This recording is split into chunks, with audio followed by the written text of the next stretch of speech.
Magandang araw po sa inyong lahat. Ang kwento po natin sa araw na ito ay tungkol sa isang bata na papangalanan nating si Kiefer. Apo siya ng isang kilalang albularyo sa kanilang baryo. Ngunit nasangkot ang pangalan nila sa pagkamatay ng kanilang naging pasyente. Nakulong ang kanyang lolo Ador dahil siya ang napagbintangang pumatay sa binatang natagpo ang patay at wakwak ang tiyan. Naiwan kay Kiefer ang isang makapangyarihang pulang panyo, ang simbolo ng kapangyarihang matagal nang ipinapasa sa kanilang angkan. Kakayanin kaya ng isang batang tulad niya ang bigat ng responsibilidad na maaari niyang pasanin kasabay ng pagmamay-ari niya ng panyong iyon? Ano-anong sikreto ang bumabalot sa kanilang baryo na kanyang matutuklasan? Totoo nga kayang ang lolo niya ang may kagagawan sa karumal-dumal na krimen o may masasamang nilalang na nagkukubli sa dilim? Makakaya kaya ni Kiefer na alamin ng katotohanan? Malilinis pa kaya ang kanilang pangalan? At handa na ba siya sa mga tungkuling maiaatang sa kanyang balikat? Handa na ba siyang makakita ng duwende, ng aswang, at iba pa? Ngunit bago po ang lahat mga idol, huwag po nating kalimutan mag-subscribe at i-hit ang notification bell sa aking YouTube channel na The Voice Addict at Apong Isaak para sa mas marami pang makapigil hiningang kwentong aswang at katatakutan mula sa mundo ng kababalaghan. Umpisahan na po natin ang kwento. Hawakan mo ng mahigpit yung lubid, Kiefer! Huwag mong pakakawalan kahit na anong mangyari! Habang sinasabi ito ni Lolo Ador, hindi mapalagay ang batang si Kiefer habang hawak ang lubid sa kanyang kamay. Natatakot siya, pero hindi siya nagpapahalata sa kanyang Lolo Ador. May pasyente kasi ito ng gabing yon. Isang lalaking hinawaan ng aswang. Sa gitna ng sala, naroon ang lalaking yon. Nakagapos sa upuang kawayan. Pawisan, nangingisay, at halos mamunti na ang mga mata. Lumalabas ang ngipin, mahahaba at matutulis. Pilit itong kumakawala sa pagkakatali. Lolo, ang lakas niya! Para po siyang hindi tao, Lo! Parang hindi ko na kaya! Hindi na talaga tao yan, Apo. Nasapian na siya. Aswang na ang humahawak sa kaluluwa niya ngayon. Pero may oras pa. Baka kaya pang paalisin. Hindi niyo ako mapipigilan. Mas malakas ako sa inyo. Ador, hindi mo ko kaya. Tumahimik ka. Hindi pa ako nagsisimulang hayop ka. Humanda ka. Huwag mo't subukan, tanda. Dahil kapag pinakialaman mo ang taong ito, sinasabi ko sa'yo, gugutay-gutayin ko ang katawan nito. Tira ulo. Ako pa ba lolokohin mo? Hindi mo magagawa yan. Dahil ngayong nakasanib ka, ang katawan niya ay katawan mo rin. Kung ano ang gagawin mo sa kanya, sigurado kung ikaw lang ang masasaktan. Hindi ako ipinanganak kahapon, Gonggong. Kaya huwag kang magmayabang sa akin ng ganyan. Baka dagukan kita. Matalino ka, tanda. Totoo nga yung sabi nila na isa kang ang mahusay na albularyo, Ador. Pero sa pagkakataong ito, babaguhin ko ang paniniwala nila tungkol sa'yo. Sinasabi ko na sa'yo, malakas ako. Wala akong pakialam kung malakas ka. Basta't nakasuot sa akin ang panyo ni Mang Kepweng. Hindi ako matitinag sa mga tulad mong demonyo. Mang Kepweng? At sino naman niyang taong ipinagmamayabang mong yan? Hinawakan ni Lolo Ador ang kanyang suot na panyo sa ulo at sandaling inalala kung sino nga ba ang taong ito na dating nagmamay-ari ng pulang panyo. Si Mang Kepweng ay hindi lang basta isang albularyo. Isa siyang alamat Kilala siya bilang isang manggagamot na may pusong matapang, matalas na utak at may anting-anting na ipinasa pa ng mga sinaunang bantay ng kalikasan. Noon ayon sa kwento ng matatanda sa kanilang baryo, ang matanda ay palaging napagkakamalan na isang komedyanteng walang direksyon sa buhay. Pero sa likod ng kanyang kulit at pagiging palabiro ay ang puso ng isang tunay na tagapagtanggol ng tao laban sa dilim. Taglay nito ang isang pulang panyo, isang makapangyarihang agimat na nagpapalakas sa kanyang kakayahan bilang isang albularyo. Ang panyo ay hindi lang basta tela. Isa itong anting-anting na nagbibigay ng kapangyarihang labanan ang mga nilalang mula sa kabilang mundo, gaya ng aswang, tikbalang, kulam, at maging mga multo. Sa tuwing suot ito ni Mang Kepweng, napapalakas nito ang kanyang paningin, katawan at mas tumatalas ang kanyang isip. Nagkakaroon din siya ng kakayahang manggamot sa mga may sakit sa pamamagitan lang ng hilot. At sa palagay mo ba, matatakot mo ko sa pamamagitan lamang ng maliit na basahang iyan? Huwag mo kong tinatarantado, tanda! Hindi ito basahan. Ito ay isang panyo na pinagpala sa sinag ng buwan ng dasal ng mga ninuno at panata ng taong handang magsakripisyo para sa kapwa. At ako ang piniling tagapagmana, kaya lalabanan kita kung sino ka mang damuhong aswang ka. Kahit anong sabihin mo, hindi mo ako matatakot. Isa akong mabagsik na nilalang ng kadiliman. Hindi mo ako kaya. Talaga ba? Totoo ba yung sinasabi mo? Baka naman nananakot ka lang, pero wala ka naman talagang binatbat. Lahat naman ng ganyan mayabang lang sa simula, pero sa uli, manghihingi ng awa para hindi patayin. Inilabas ng matanda ang isang maliit na bote ng langis at binasag ito sa harap mismo ng lalaking pasyente. Kumalat ang amoy ng insenso at dahon ng sambong. Nagliyab ang kawayan na kinasasandigan ng sinapian. Lolo, sandali lang! Baka masunog po si Kuya Paul! Relax ka lang. Hindi siya masusunog, apo. Isa yang sagradong apoy na nagpapadalisay sa katawan ng isang tao. Ano po? Isang mahiwagang apoy na hindi po nakakasunog? Eksakto! Natumbok mo, apo. Patayin mo ang apoy, Ador! Patayin mo! Papatayin ko ang apoy. Yun ay kung pakakawalan mo ang binatang ito. Hindi maaari. Akin ang katawang ito. Sa akin lang siya. Kung ganon, ay papatayin na lang kita. Subukan mo. Habang pinipilit mong palayasin ako, unti-unti kong sinasakal ang kaluluwa niya. Pagmasdan mo, Ador! Biglang nanginig ang katawan ng binatang pasyente at sumuka ito ng itim na likido habang nanlilisik ang mga mata. Lo, tignan niyo po, nanginginig na po siya. Baka mapano po si Kuya Paul. Huwag kang mag-alala. Ililigtas natin siya, apo. Bitiwan mo na yung lubid. Nahuli ko naman na siya. Kunin mo ang batong itim sa tokador at painitin yon sa may kalan. Dalian mo, apo.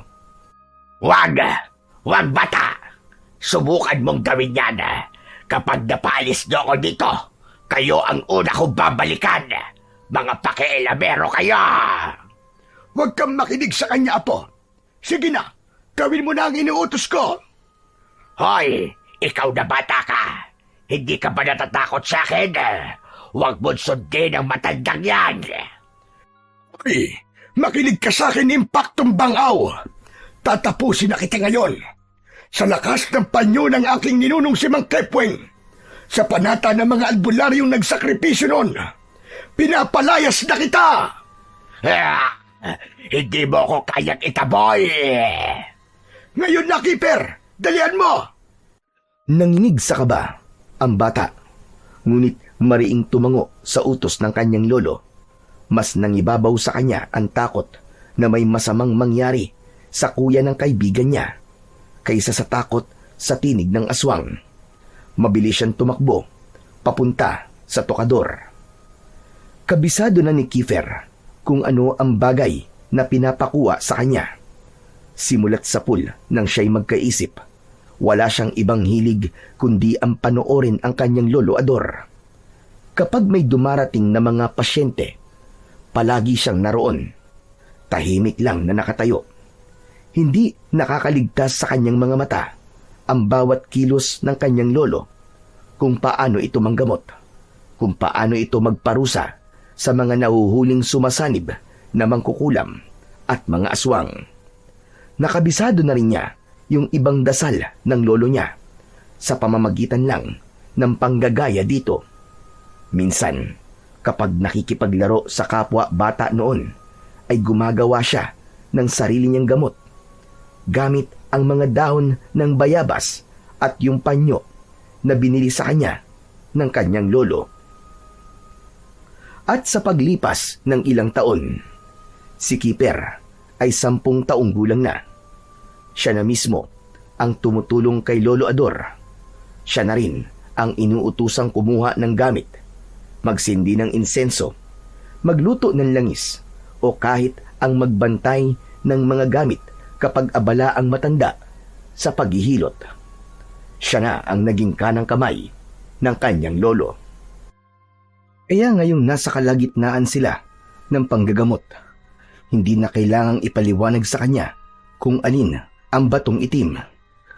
Alam na niya yon, ang makintab at malamig na bato, panlaban sa mga sumasanib na nilalang ng dilim.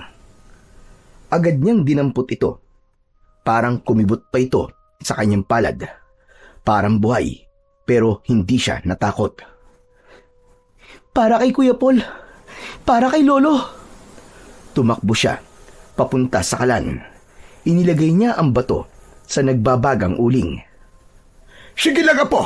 Konti na lang! Ilang sandali pa, napansin ni Kiefer na nagbabago na ang kulay ng batong itim. Unti-unti na itong namumula. Parang may nag-aapoy sa loob. Nang sapat na ang baga nito, inipit ito ni Kiefer gamit ang tong at lumapit sa kanyang lolo. Yan ba ang inaasahan yung magpapalaya sa akin? Isa lang yung bato, bata. Itapon mo na yan at tumakbo ka na habang may oras pa. Dahil mamaya, ang lalaking ito, isa na siyang magiging ganap na mamagsik na aswang. Makakawala siya dito at kakainin niya kayo. Huwag kang makinig sa kanya, Apo. Ihulog mo na yan dito sa mangkok na may langis ng nyog na kanina ay binindisyonan ko. Sige na, Apo, bilisan mo! Kaagad naman itong ginawa ni Kiefer. Ilang saglit lang, matapos itong gawin ng bata, ang langis ay bigla na lamang kumulo kahit wala namang apoy. At mula sa mangkok ay lumabas ang tila makapal at puting usok. Biglang lumakas ang ihip ng hangin sa loob ng kanilang bahay kahit nasarado na ang mga bintana at pinto. Inalis ni Lolo Ador ang panyo sa kanyang ulo. Binasa ito ng langis at sinimulang ipalo-palo ito sa katawan ng pasyente. Ang balat ni Paul ay biglang umitim at nanigas. Hindi! Hindi pa ito ang oras! Hindi niyo ako mapipigil! Umusok na ang paligid.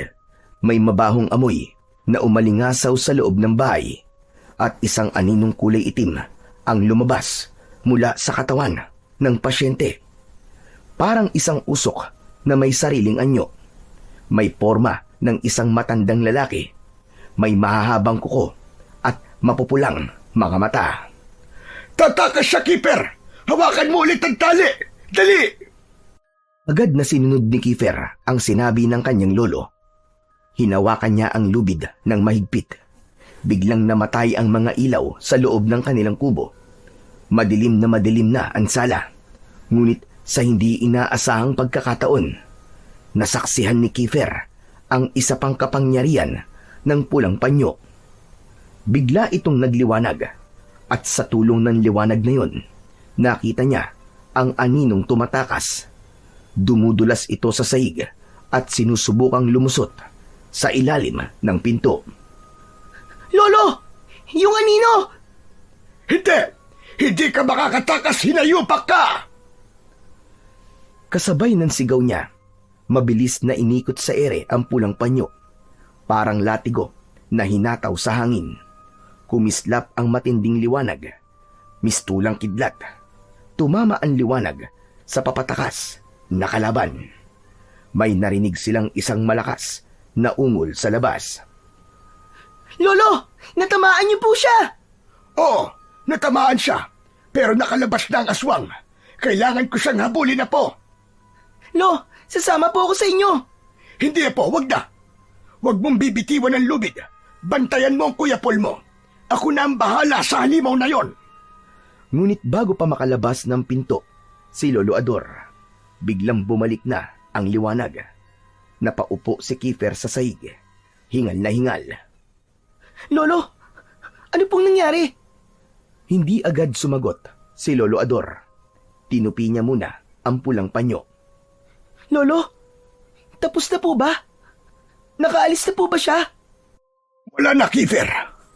Nakatakas na siya. Kung ganun tapos na nga po. Ligtas na po si Kuya Paul. Tapos na para sa gabing ito. Pero hindi ibig sabihin na ligtas na tayo. Nang matapos tiklupin ni Lolo Ador ang pulang panyo, hinarap na niya si Kiefer. Kita sa mukha niya ang pagod, pero nanatiling matatag ang kanyang boses. Kailangan na nating simulan ang panggagamot bago pa siya muling balikan ng aswang na yon. Tumango si Kiefer sa kanyang lolo. Lumapit siya kay Paul at sinimulang alisin ang pagkakagapos nito. Bagya pang nanginginig ang katawan ng binata. Lolo, sabihin niyo po, ayos lang po ba si Kuya Paul? Hindi ako sigurado, Apo. Masyado nang humina ang katawan niya. Kailangan na nating kumilos kagad. Lumapit si Lolo Ador sa isang kahon at kinuha ang ilang bote ng langis, dahon at isang maliit na mangkok. Ipinatong niya ito sa mesa. Kumuha rin siya ng isang kandila at sinindihan. Kiefer, Apo, hawakan mo tong dahon. Durugin mo. Muling itinali ni Lolo Ador ang pulang panyo sa kanyang ulo.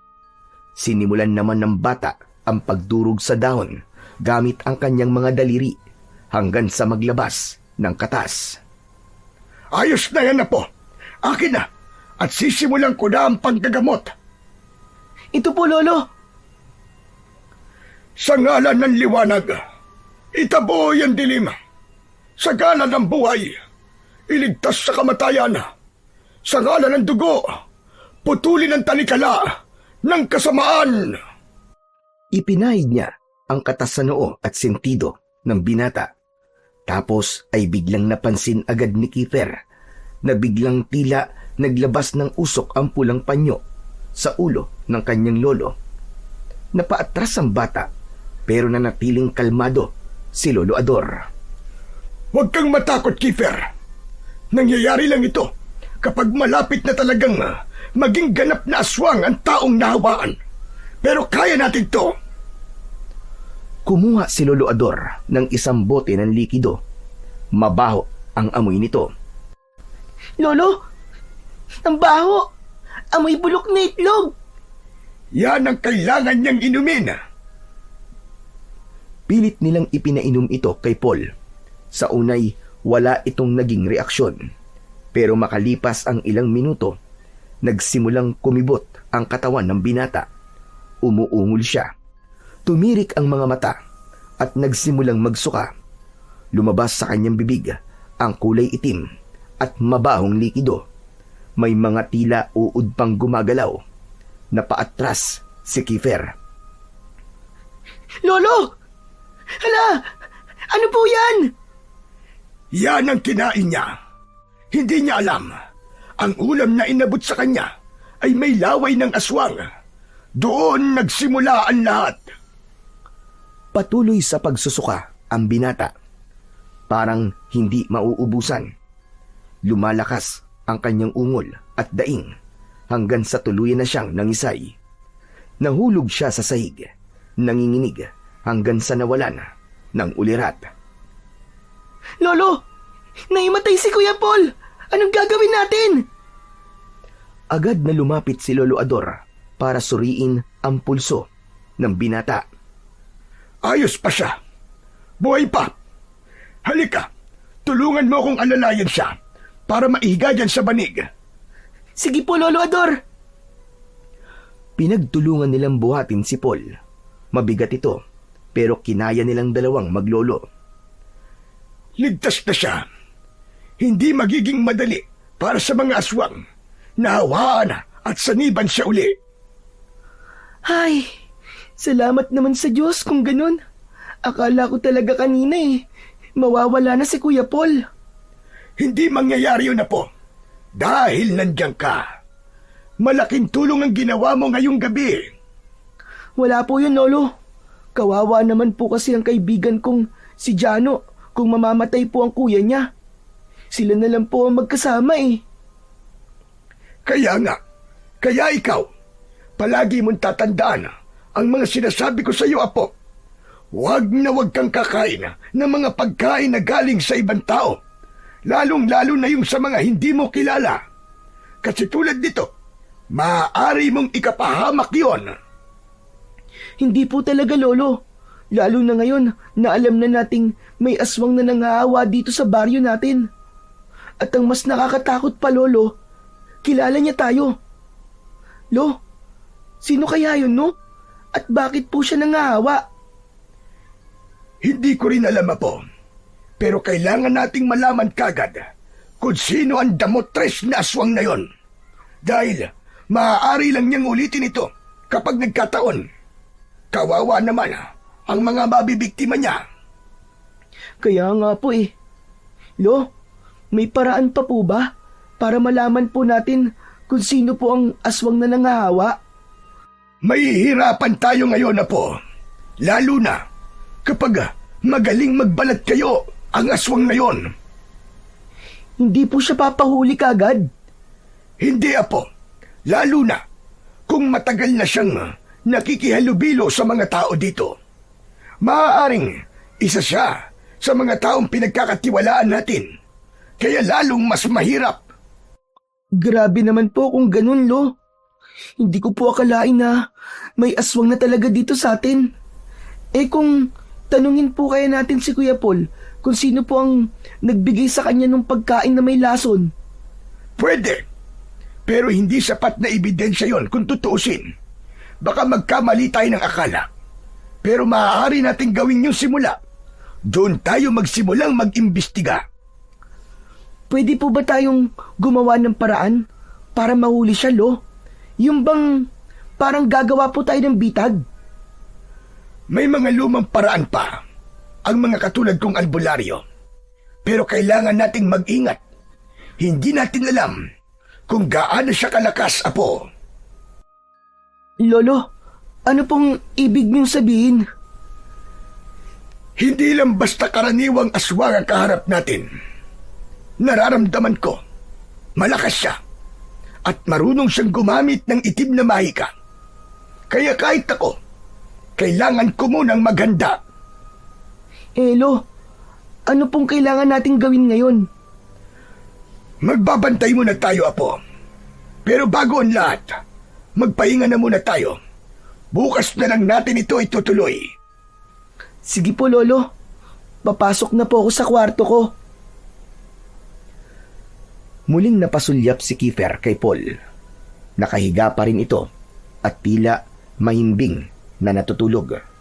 Napangiti siya nang makitang bumalik na sa dati ang kulay ng balat nito. Wala na rin itong mga pangil. Banayad na rin ang paghinga nito. Ilang saglit pa ay nilingon niya ang kanyang lolo Ador na abala na sa pagliligpit ng kanyang mga gamit. Maingat na isinisilid ang mga ito sa kanyang mga lagayan. Bumalik na ang katahimikan. Payapa na ulit ang loob ng kanilang kubo. Napangiti ang bata. Masaya siya sa kanilang naging tagumpay sa araw na yon. Napayuko siya. Tahimik na nanalangin sa Panginoon na sana ay wala ng ibang mabiktima ang aswang na yon. Sa isip niya, simula bukas ay uumpisa na niya ang paghahanap ng aswang. Hindi na siya papayag na may masaktan pang iba. Pumasok na siya sa kanyang kwarto at natulog pagkatapos. Kinabukasan, maagang nagising si Kiefer. Tahimik ang buong bahay habang bumabangon siya mula sa banig. Nagsuot siya ng tsinelas at dahan-dahang lumabas. Pagbukas niya ng pintuan, nakita niya si Lolo Ador na nakaupo sa maliit nilang balkon. May hawak itong umuusok na tasa ng kape. Magandang umaga po, Lolo. Nasaan na po si Kuya Paul? Wala na po siya sa sala? Nako, nakauwi na Apo. Nang magising kanina nagpumilit na umuwi dahil wala daw kasama ang kapatid niya. Total, papasikat na ang araw kanina. Kaya hinayaan ko na. Kaya naman na niya Tumango si Kiefer. Medyo gumaan ang pakiramdam niya. Tumabi siya sa kanyang lolo at sabay nilang pinagmasdan ang buong paligid. Medyo makulimlim ang langit at tila nagbabadya ang pagbagsak ng ulan. Makapal din ang hamog na siyang nakadagdag ng lamig sa paligid. Tahimik lang silang dalawang maglolo. Pero maya-maya, ang katahimikang yon ay biglang nabulabog ng isang malakas na sigaw. Napalingon si Kiefer at napatayo naman si Lolo Ador. Lo, ano po yun? Hindi na sumagot ang matanda. Mabilis itong naglakad palabas ng bakuran. Sumunod kagad si Kiefer. Nagsisilabasa na rin ang mga kapitbahay at sinundan ng isang lalaking sumisigaw. May nakita raw na bangkay sa gilid ng kalsada. Pagdating nila sa lugar, nakita nilang may nagkukumpulang mga tao. Agad nilang nakita ang dahilan ng kaguluhan. Isang bangkay nga ang nakahandusay sa daan. Wakwak ang tiyan. Kita ang mga lamang loob at puno ng dugo ang paligid. Halos hindi makapaniwala si Kiefer sa kanyang nakita. Natigilan siya. Napakuyom ang kanyang mga kamao. Parang binagsakan ng langit ang maglolo nang makilala ang bangkay. Lo, paano itong nangyari? Hindi agad nakasagot si Lolo Ador. Hindi ito makapaniwala sa kanyang mga nakikita. Tinignan niya ng mabuti ang bangkay. Tila sinadya lang itong patayin. Hindi kinain. Hindi sinaid ng kung sino man ang dugo. Parang nilaslas lang ang tiyan ng binata at saka iniwan at hinayaang mamatay. Hindi! Ano to? Ang kuya ko! Kuya Paul! Kuya Paul, ba't mo ako iniwan? Ba't ka namatay, Kuya Paul?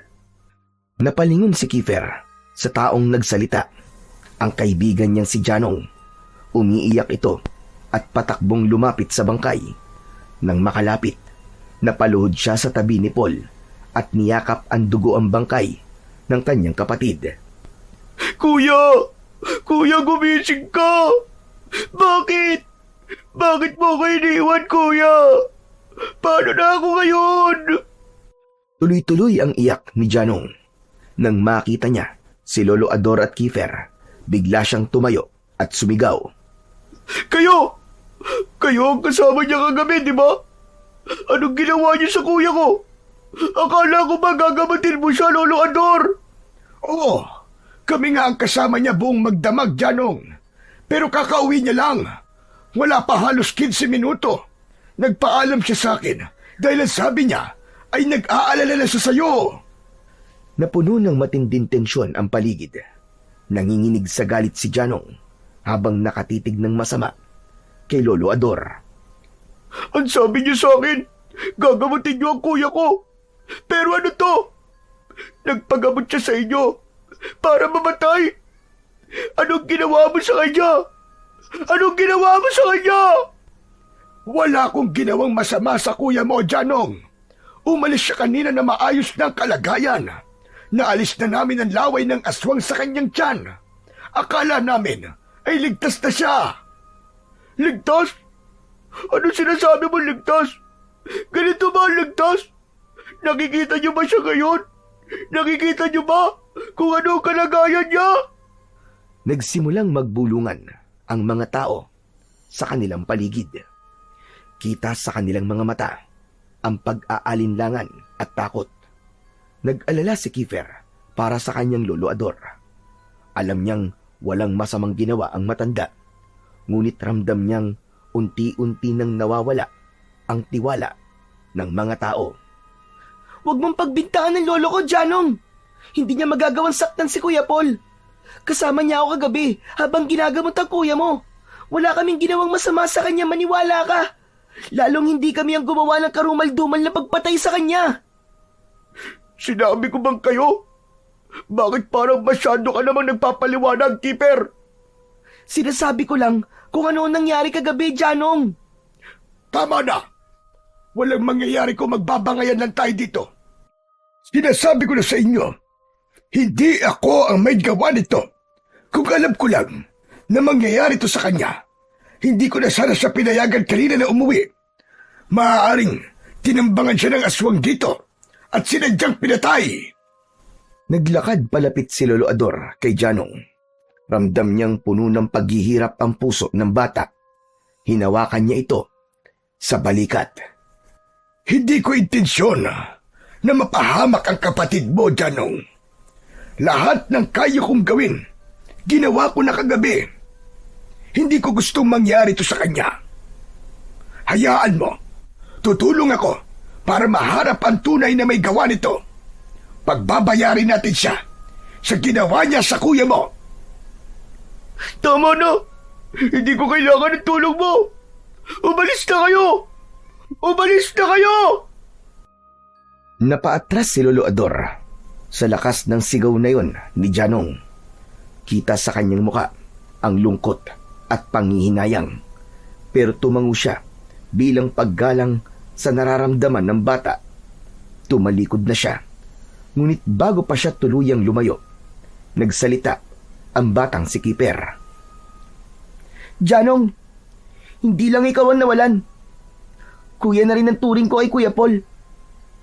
Mahal na mahal namin ang kuya mo. Wala kaming ibang hangad, kundi ang mapagaling siya. Pero hindi talaga namin inaasahan to. Kung totoo yan sinasabi niyo, bakit niyo siya inayaang mamatay? Hindi ka ba nakakaintindi, Janong? Hindi namin ginusto nangyari kay Kuya Paul. Kiefer, tama na yan. Halika na. Umuwi na tayo. Biglang napansin ni Kiefer ang isang bagay sa kamay ni Paul. Isang maliit na piraso ng tela. Halatang pinilit na isuksok ito sa palad ng binata. Yumuko si Kiefer para kunin ito. Lo, sandali lang. Tignan niyo to. Isa yang pananda ng kulto ng mga aswang. Po, ano pong ibig niyo sabihin, Lolo Ador? Mukhang sinadya nga ang pagpatay. May gusto silang iparating. Isang babala. Babala ng ano? Ano ba sinasabi niyo? Isang gera. Isang malawakang pagsadakay. May kulto na ng mga aswang dito sa baryo. Mga sinungaling! Ang galing niyong gumawa ng kwento para lang mapagtakpan ang ginawa niyo sa kuya ko. Umanda talaga kayo, Lolo Ador. Kayo ang mananagot nito! Kung ayaw mo maniwala, ayos lang sa akin. Kaya kong depensa ang sarili ko laban sa mga paratang mo. Hindi ako ang pumatay sa kuya mo. Hindi ako! Pues patunayan nyo! Patunayan yung wala kayong kasalanan! Umalis na ang maglolo. Naglakad na sila pabalik ng kanilang bahay. Hindi makapaniwala si Kiefer sa lahat ng mga nangyari. Habang naglalakad sila pauwi, napatingin ng bata sa kanyang lolo. Kita niya ang lungkot sa mukha nito. Hindi ito nagsasalita. Tahimik lang itong naglalakad. Pagdating nila ng bahay, naupo si Lolo Ador sa kanilang bangko sa loob ng sala. Umupo si Kiefer sa tabi niya. Lo, paano na po? Ano pong gagawin natin ngayon? Hindi ko rin alam, Apo. Pero kung talagang ako ang pinag-iinalaan nilang may gawa nun, gagawin ko ang lahat para malinis ang pangalan ko. Naniniwala po ako sa inyo, Lo. Hindi niyo po magagawang saktan o patayin si Kuya Paul. Hindi talaga, Apo. Pero hindi lahat ay naniniwala sa akin. At alam ko yon. Ramdam ko kanina at narinig ko yung ibang mga bulong-bulong ng mga tao.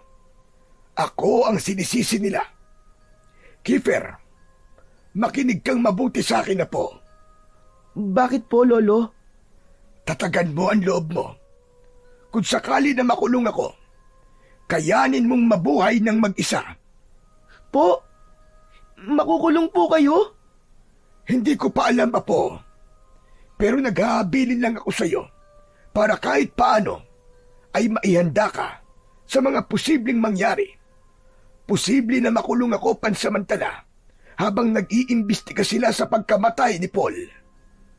Ito ang ibibiling ko sa iyo. Ingatan mo ang gamit ko, lalo na ang panyo. Pero kung dumating ang oras na kailanganin mo ito, gamitin mo, Apo. Gamitin mo sa tama. Naiintindihan mo ba ako, Kiefer? Opo, pero hindi ko naman po alam kung paano to gamitin eh. Malalaman mo din, Apo. Tuturuan ka ng isang gabay. Hindi mo kailangan mag-alala. Ano po? Isang gabay? Oo. Bawat isang albularyo ay may isang gabay. Isang nilalang na mula sa kabilang mundo na may tungkuling umalalay at magturo sa isang tagapagmana. Hindi mo sila basta-basta makikita. Kailangan mo na nilang makita na karapat-dapat ka. Na bukas ang puso mo sa paglilingkod. Hindi sa kapangyarihan, kundi sa mabuting layunin na makatulong sa kapwa. No, ayoko po. Natatakot ako. Baka hindi ko po kayanin eh.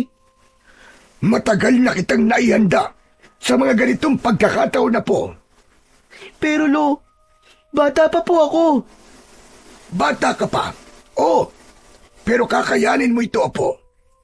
Ang kapangyarihan ng panyo ay malakas at kayang pumuksan ng mga kaaway na galing sa dilim. Huwag kang panghinaan ng loob. Darating sila. Darating ang mga kaaway. Sigurado ko. Kailangan ng tagapagligtas.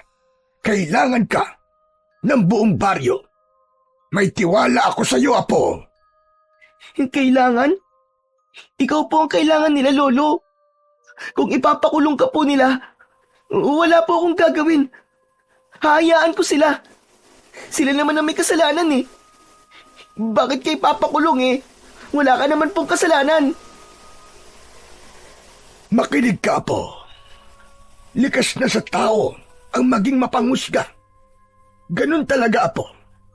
Pero hayaan mo, sisikapin kong hindi mangyaring makulong ako para mailigtas natin ang baryo laban sa mga aswang. Lumapit si Lolo Ador at dahan-dahang ipinatong ang kamay sa balikat ni Kiefer.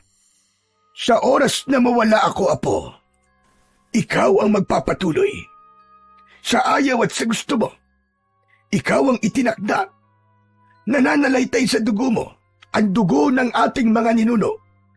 Ito'y isang tungkulin na kailangang gampanan ng may tapang at buong puso. Kung yan po ang sabi niyo, Lo, gagawin ko po ang makakaya ko. Sa labas ng kubo, biglang umihip ang isang malakas na hangin. Napalingon si Kiefer sa may pintuan. Sa gilid ng kanyang mga mata, tila may aninong dumaan. Agad siyang naglakad palabas, ngunit wala namang tao. Bakit? Ano yun, Apo? Kasi Lo, para pong may tao kanina eh. Malakas ang pakiramdam mo. Bakit po kayo tumatawa, Lo? May nakakatawa po ba sa sitwasyon natin ngayon? Wala naman, Apo. Pero kasi, para kung nakikita ang sarili ko sa iyo, Apo, nung ganyang edad din ako. Pareho tayo. Malakas ang pakiramdam. Talaga po? Oo. Ay, siya nga pala. Gusto ko palang sabihin sa iyo na mag-iingat ka kung sakali. May mga tenga at mata ang aswang. Naniniwala kong hindi sila takot sa araw. Matuto kang magbasa ng mga senyales.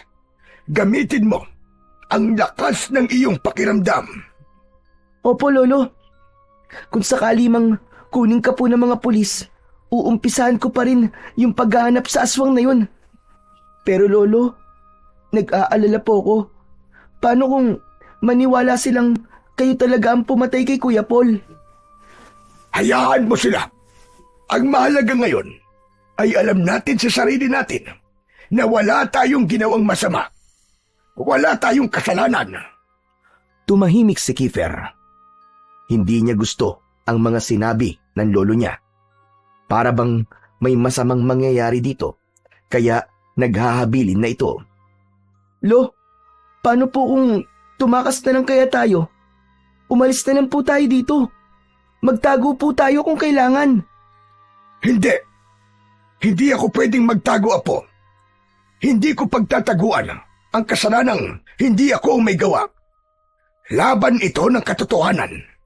Walang masama sa lumalaban para sa totoo.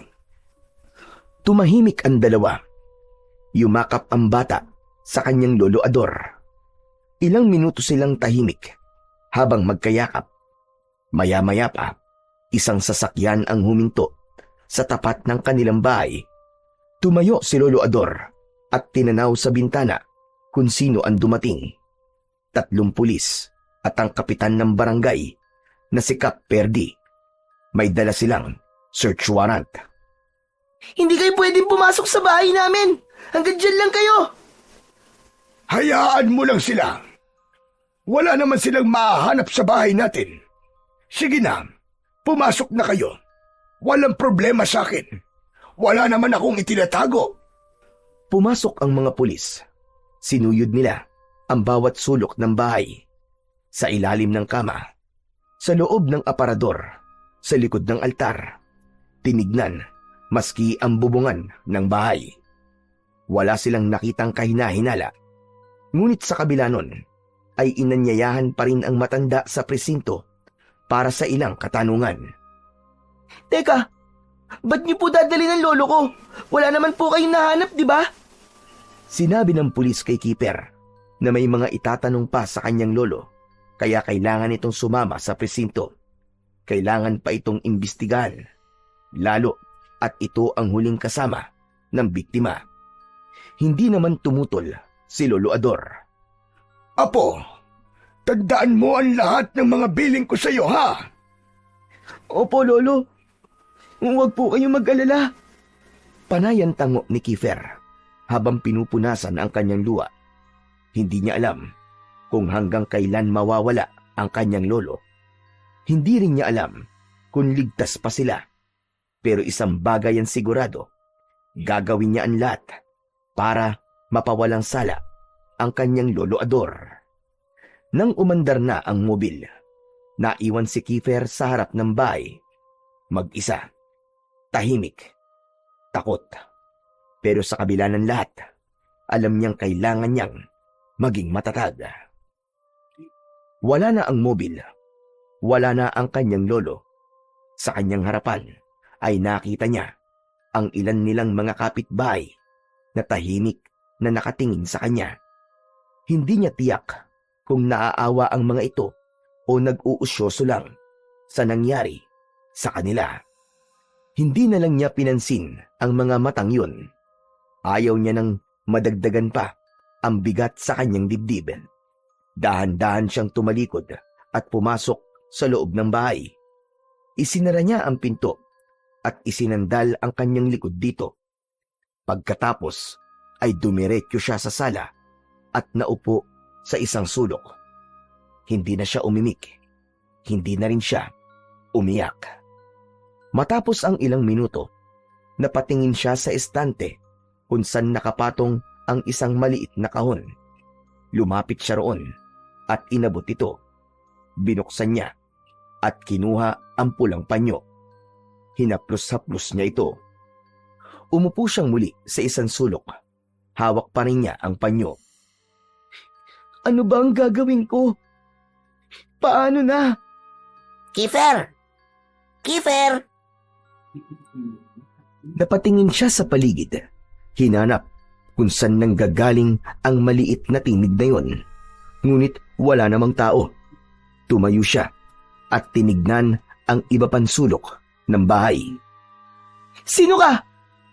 Nasaan ka? Mula sa ibabaw ng lamesa, may liwanag na biglang kumislap. Maya-maya pa, may isang nilalang na unti-unting lumitaw. Parang isang tao. Maliit ang katawan nito at may mahabang puting balbas. Nakasuot ito ng kasuotang agad na pumukaw sa pansin ng bata. Maliit lang ang nilalang na ito. Halos kasing laki lang ng bote ng soft drink. Pero ang ayos niya ay parang mas elegante pa sa isang taong mayaman. Meron siyang suot na mahaba at makintab na Amerikana na kulay esmeralda. May mga bordang kulay ginto sa laylayan. Ang kanyang pantalon ay hapit sa kanyang maliit na hita, habang ang sapatos naman ay parang gawa sa makinis na balat ng hayop. Makintab ito at maingay kapag humahakbang ang nilalang. Nakasombrero ito ng maliit na sombrerong bilog. Parang top hat na may pulang ribon na paikot sa gilid. Sa ilalim ng sombrero, makikita ang kanyang puting buhok na medyo magulo pero mukhang sinadyang ayusin sa ganong estilo. Teka, sandali. Ano ka? Ako ang iyong gabay. Hindi. Hindi ako naniniwala sa'yo. At bakit naman?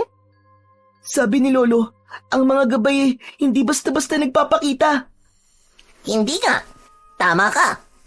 Totoo naman ang sinabi ng lolo mo. Pero hindi sa lahat ng pagkakataon ay dapat ganon.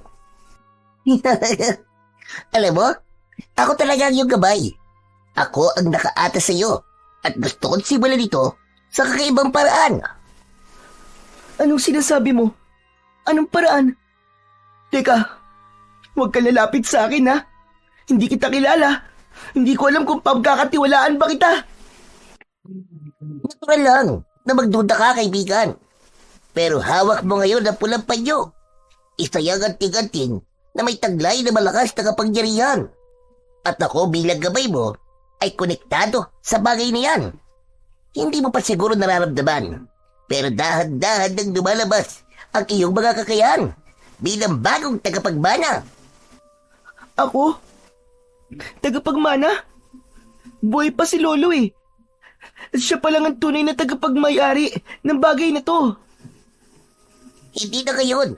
Ikaw na ang bagong tagapag-alaga, Kiefer. Maniwala ka. Ikaw na. Napaupo si Kiefer. Binaba niya ang panyo sa kanyang kandungan habang pinagmamasdan ang maliit na nilalang. Ako nga pala si Munad. At huwag kang mag-alala. Hindi ako masungit gaya ng ibang gabay. Gusto ko lang makatulog. At gusto kong may connection tayo bilang bagong magkaibigan. Ano ka mo? Kaibigan? Tayong dalawa? Oo. Bakit? Ayaw mo ba? Hindi naman sa ayaw. Pero kasi, naguguluhan ako eh. Kung ikaw ang gabay ko, bakit mo sinuway ang nakagawian ng mga gabay? Kasi, iba ako at iba ka. Hindi ba pwedeng maging pasaway paminsan-minsan? At saka, gusto ko rin maiba naman ang takbo na kwento. Ang boring kasi eh. Napangiti si Kiefer. Doon pa lang, unti-unti na siyang nagtitiwala sa maliit na nilalang. O sige, kung totoong gabay ka, anong dapat kong unang malaman? Makinig ka mabuti. Ang una mong dapat malaman ay kung sino ang tunay na pumatay sa mortal. Paano? Mamayang gabi, dadaling kita sa isang lugar. Pero kailangan mong maniwala at magtiwala.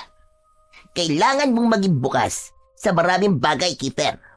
Lalo na sa mga kakaibang bagay.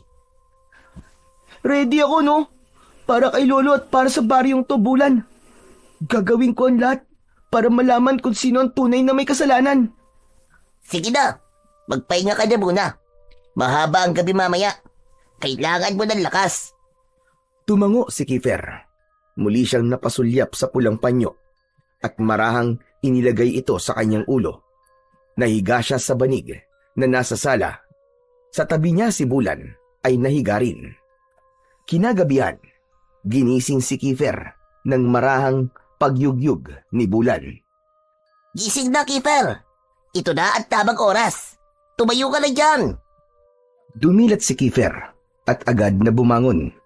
Nagulat pa siya nang makitang madilim na ang paligid.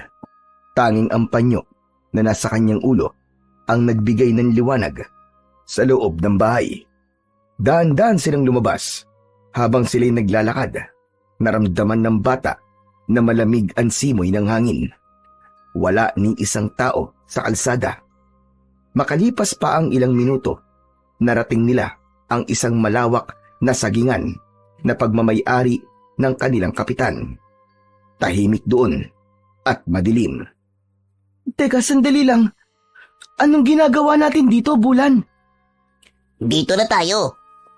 Ano? Bakit dito mo ko dinala? Anong meron dito? Hawakan mo ang panyo sa ulo mo.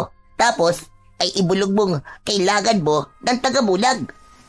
Ha? Tagabulag? Para sa naman yun?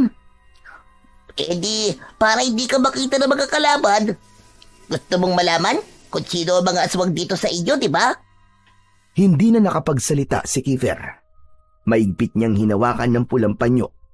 Pumikit siya at mahina niyang binigkas ang sinabi ni Bulan.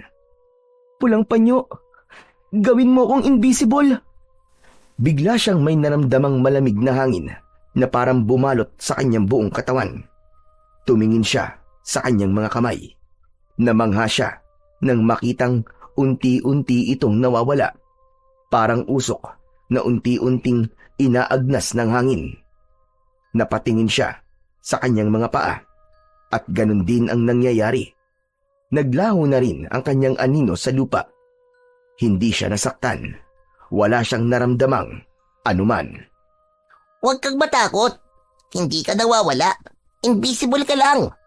Gumana na ang tagabulag sa'yo. Ibig sabihin, para na akong multo nito, Bulan. Hindi na ako nakikita. Masanay ka na, Kiefer. Ganyan talaga kapag may hawak kang makapangyarihang bagay. Lalo na ang pulang panyo na yan. Pinoprotektahan ka nito. Napangiti si Kiefer. Manghang-mangha siya sa kapangyarihang taglay ng kanyang anting-anting. Wow! Ang galing! Ayos to ah! Sabi ko na sa iyo magaling yata ang panyo ng lolo ng lolo ng lolo ng lolo mo. Ang dami namang lolo nun. Pero astig, hindi ko alam na may ganitong kapangyarihan ng panyo ni lolo na nagiging invisible. May iba't ibang kapangyarihan ng anting-anting na yan. Depende sa kung sino ang tagapangalaga sa kanya. At ikaw, Kiefer, ikaw ay may kakayahang maglaho sa paningin ng iyong mga kaaway. Ngayon, kailangan na nating magbanman. Tahimik ka lang ha. Huwag kang lilikha ng anumang klase ng ingay. Kung kinakailangan huwag kang kumilos, huwag kang kikilos. Matalas ang pakiramdam ng mga aswang. Maaaring hindi ka din na makita, pero kaya ka nilang maramdaman kung hindi ka mag-iingat. Ganun ba? Sige, Bulan, mag-iingat ako. Paano ka nga pala? Nakikita mo ba ako? Oo naman. Nakikita kita, malinaw na malinaw. Sabi ko nga, mga kaaway lang ang hindi makakakita sa'yo. Ganon? Akala ko ay pwede ko tong gamitin sa... Hindi mo magagamit yan sa kalokohan.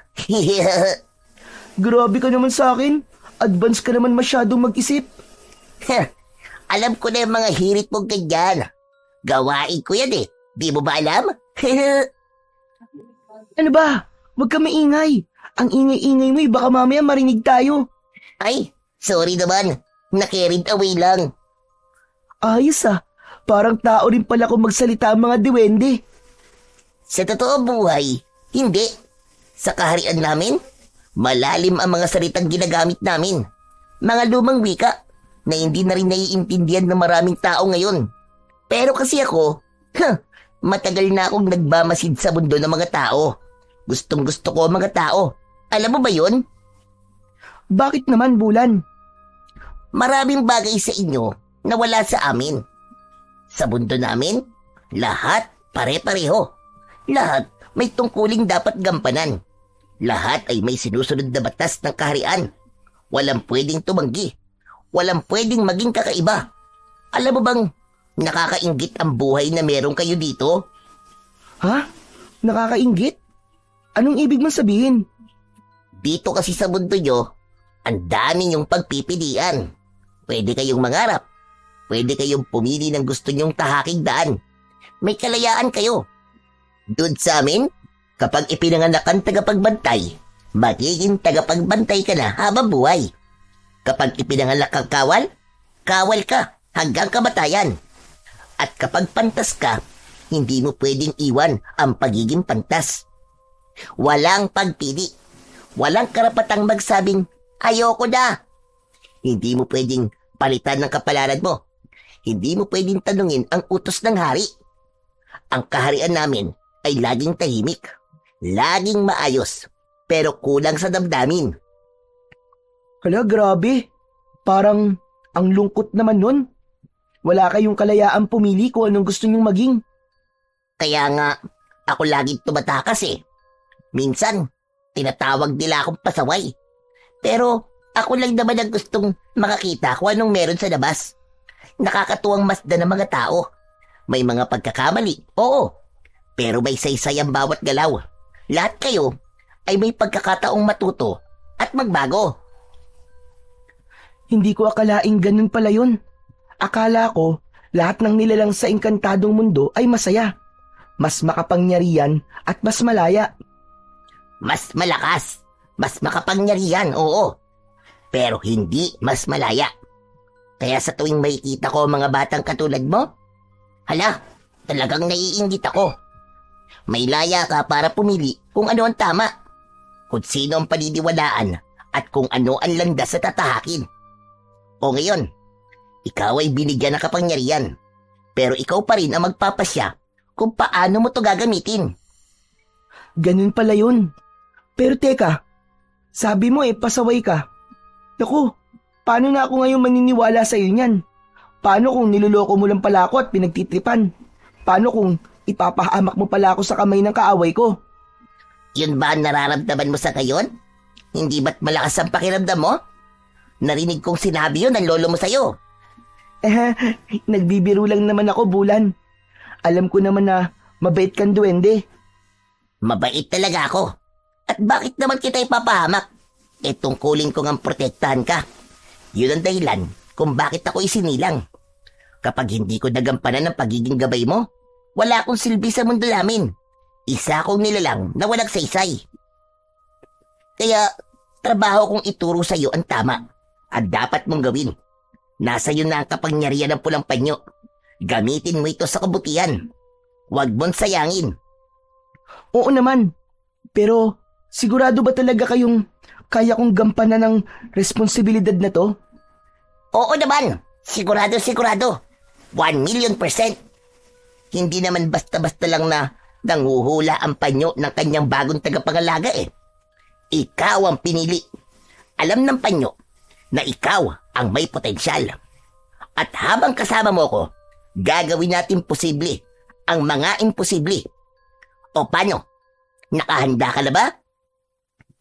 Napangiti si Kiefer, ngunit hindi pa man siya nakakakibo. may narinig silang mga yabag. May paparating na isang grupo ng mga taong nakaitim. Ang kanilang mga kasuotan ay mahaba at may takip ang mga ulo. Ang mga mata nila ay tila walang kinang.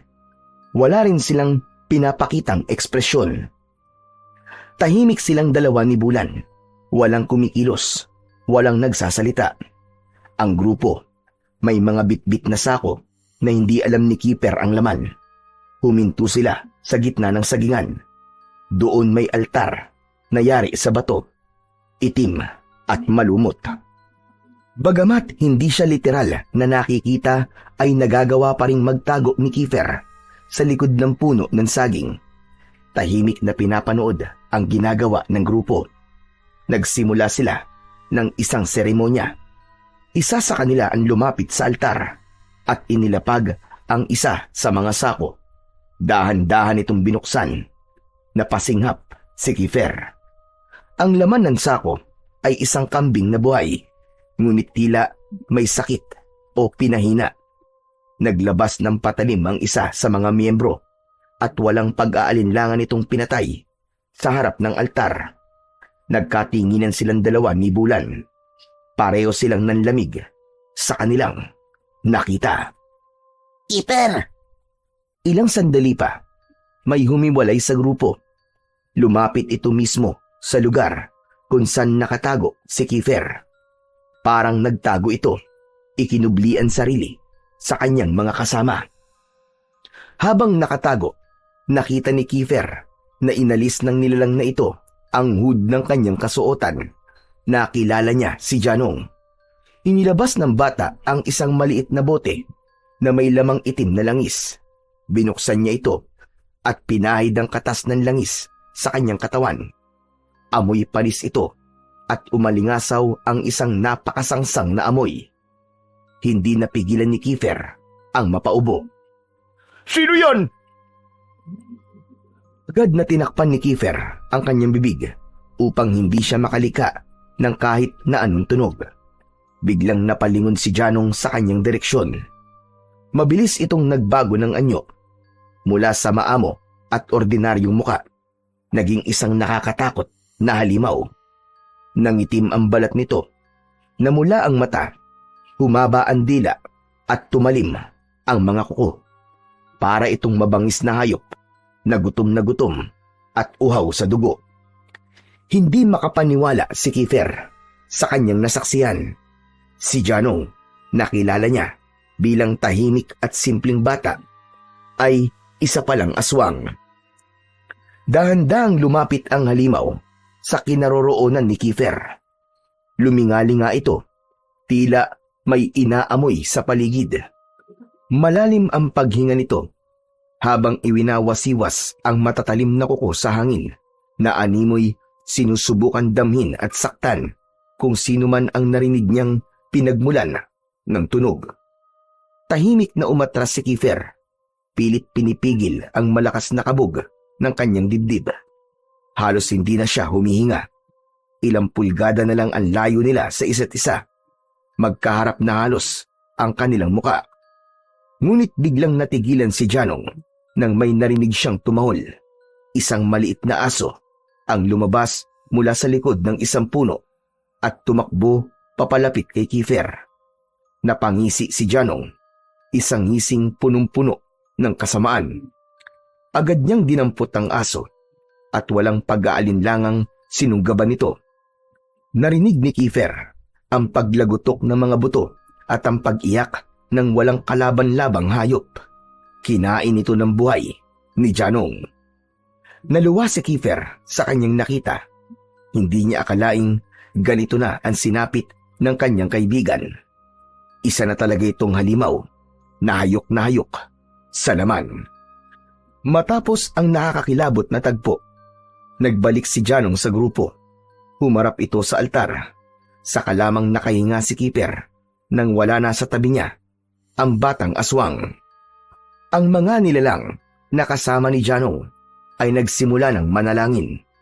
Para silang umaawit ng isang kakaibang dasal. Mababa at sabay-sabay ang kanilang tinig. Hindi ito maintindihan ni Kiefer. Para bang sinaunang wika ang kanilang ginagamit.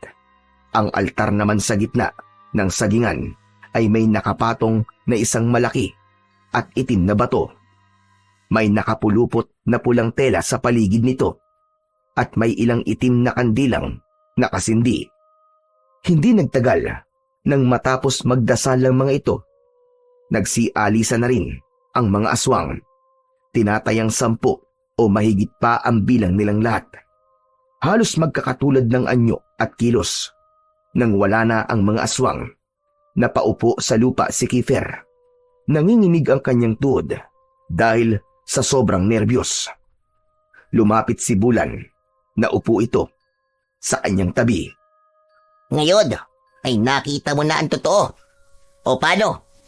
Anong reaksyon mo, Kiefer? Hindi ko akalaing si Janong. Isa pala siyang aswang. Paano nangyari yun? Matagal ko na siyang kaibigan eh. Hindi ko man lang nahalata. Marami pa tayong dapat na matuklasan, Kiefer. Marami pa tayong bakit na kailangan masagot. Aalamin ko ang punot dulo nito, Bulan. At aalamin ko rin kung bakit nila to ginagawa. Hindi ako titigil hanggat hindi ko alam ang buong katotohanan.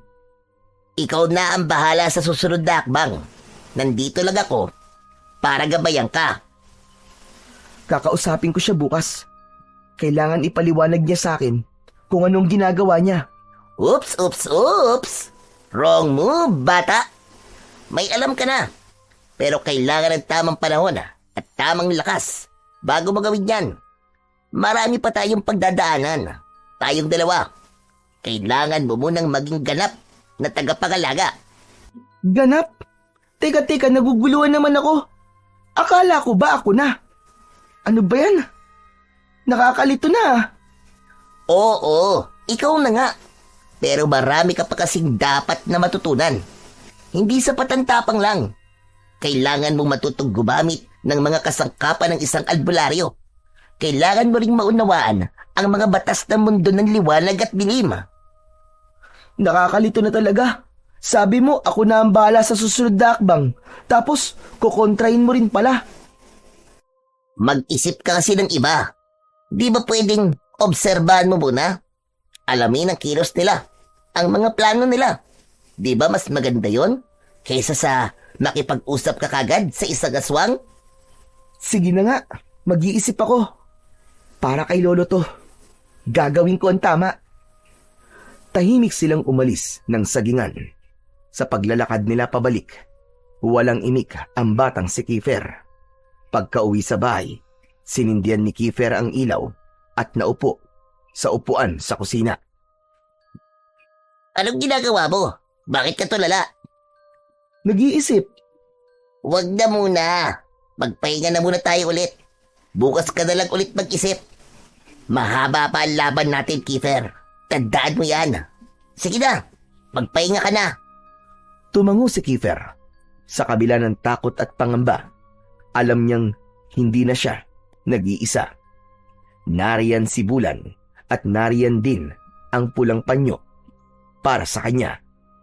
Bukas ay panibagong araw na naman at sa araw na yon, magpapatuloy ang kanyang misyon para sa katotohanan at katarungan. Kinabukasan ay maagang ginising ni Bulan si Kiefer. Wala pang araw sa labas.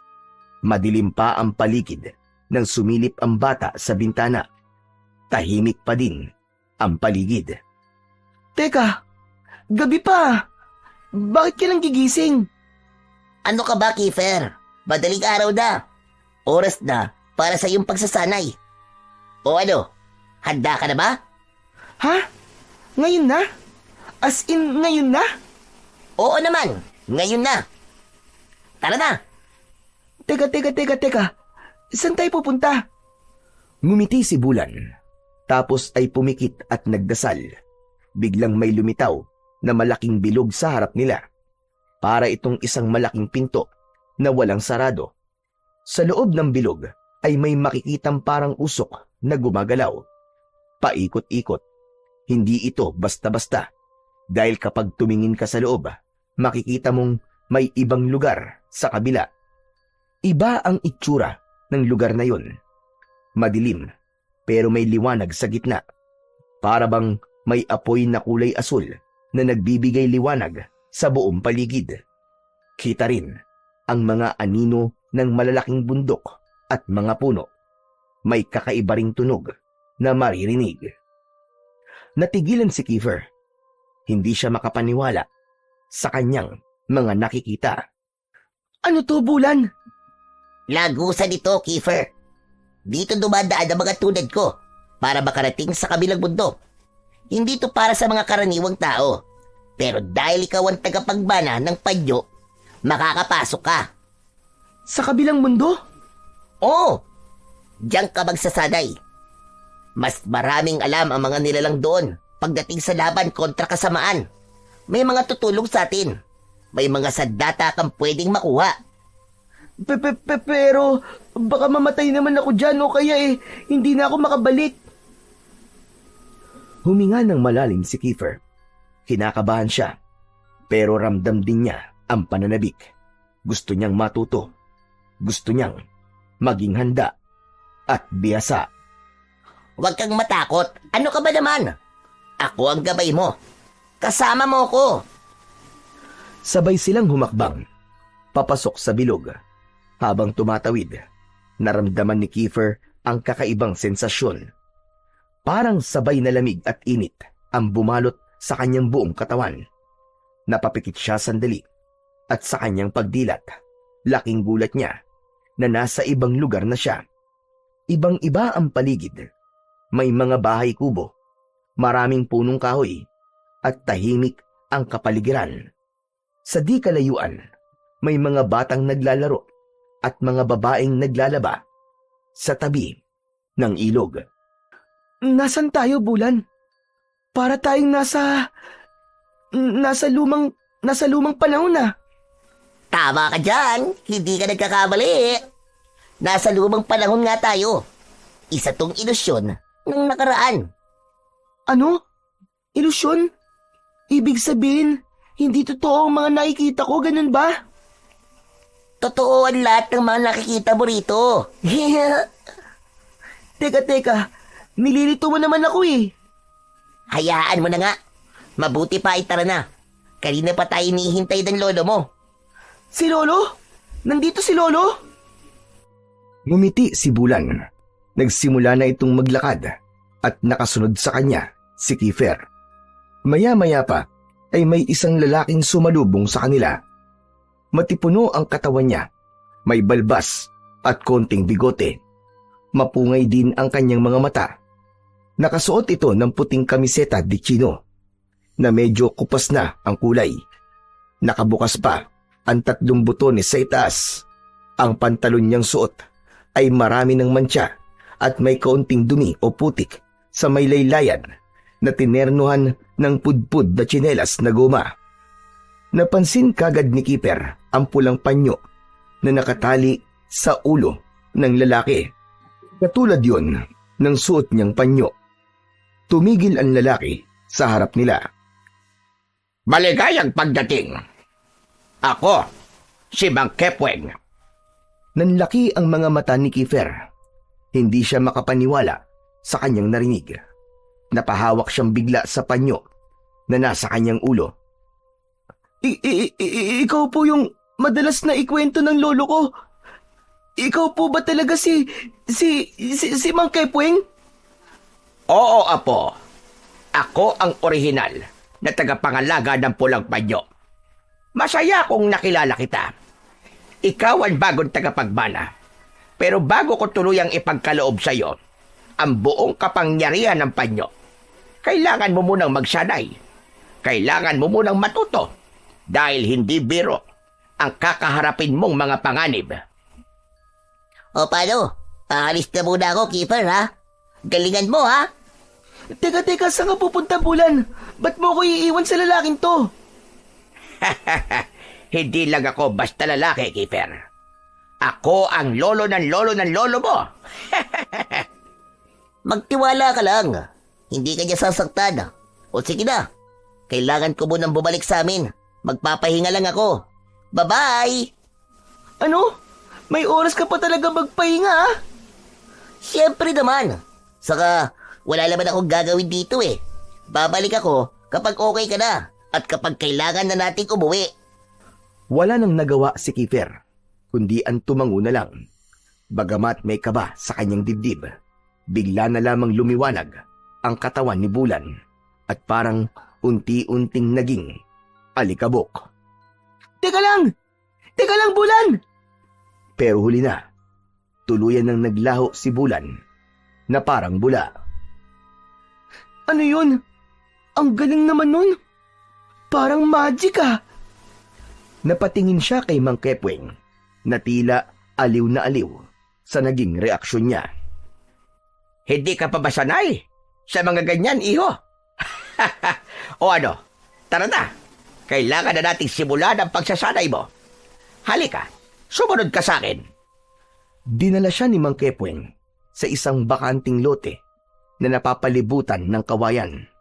Doon niya sinimulan ang kanyang pagsasanay. Ang unang dapat mong matutunan ay ang bilis. Hindi sapat na may anting-anting ka kung mabagal ka namang kumilos. Sa bawat laban, segundo lang ang pagitan ng buhay at kamatayan. Itinuro ni Mang Kepweng ang mga nakasabit na bao ng nyug sa mga kawayan. Kita mo ba ang mga bao na yan?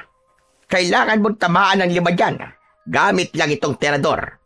Kailangan mong tamaan ng 5 sa loob ng 3 segundo. Ano? 3 segundo? Ang bilis naman nun. Sa paglalagay pa lang ng bato, kulang na ang 3 segundo eh. Subukan mo bago ka magreklamo. Napakamot sa ulo si Kiefer. Hinawakan niya ang tirador. Iniayos ang goma at naglagay ng batong pinulot niya sa tabi. Napalunok siya habang nakatingin sa 5 bao na gusto niyang puntiryahin. Anak ng teteng naman oo. Bahala na. Binatak niya ang tirador hanggang sa pinakawalan niya ang bato. Tumama ito sa 2 bao. Ulitin mo! Paulit-ulit niyang tinira ang mga bao. May mga sablay, pero meron din namang tinatamaan. Hanggang sa 3 bao na ang tinamaan niya, gamit lang ang 1 bato. Oh! Nakita mo yun? 1 tira, 3 kagad! Ang galing ko! 3 lang yon. 5 ang kailangan mong tamaan. Anak ng... Parang napaka-imposible naman kasi talaga nun eh. Hindi yan imposible. Gamitin mo ang utak mo at tamang diskarte. Kalkulahin mo ang bawat galaw. Gamitin mo ang mga mata mo at pakiramdaman para matukoy kung ilan ang dapat unahing tamaan sa 1 tira. Sikaping tamaan ng 3 o 4 tapos isunod mo kagad ang 5. Kung mas komportable ka sa tag-iisa, kailangan sunod-sunod, walang patlang. Ha? Sunod-sunod? Oo, kasi sa tunay na laban, hindi ka bibigyan ng panahon para huminga. Walang time freeze. Kailangan mabilis ka. Tumango ang bata sa sinabi ng kanyang ninuno na si Mang Kepweng. Habang nagpapatuloy ang ensayo, unti-unting nasasanay ang katawan ni Kiefer sa bilis at ang kamay niya ay nasasanay na sa tirador. Hindi man perpekto, ramdam niyang may nagbabago sa kanya. Pawis na siya kakapraktis. Maya-maya lang, bigla siyang napahinto at napaisip. Nakatingin siya sa mga bao. May nakita siyang nakaayos sa iisang linya. Paano ko matatamaan to na sabay-sabay? Subukan ko kayang kunin ang tamang anggulo. Kumuha siya ng isang maliit pero matulis na bato at sinimulang sukatin ng tingin ang distansya ng bawat bao. Pinakiramdaman din niya kung saan direksyon ng hangin. Binanat niya ang goma ng tirador. Tumindig ng tuwid ang bata. Huminga ng malalim. Tapos ay tinutok na niya ang tirador.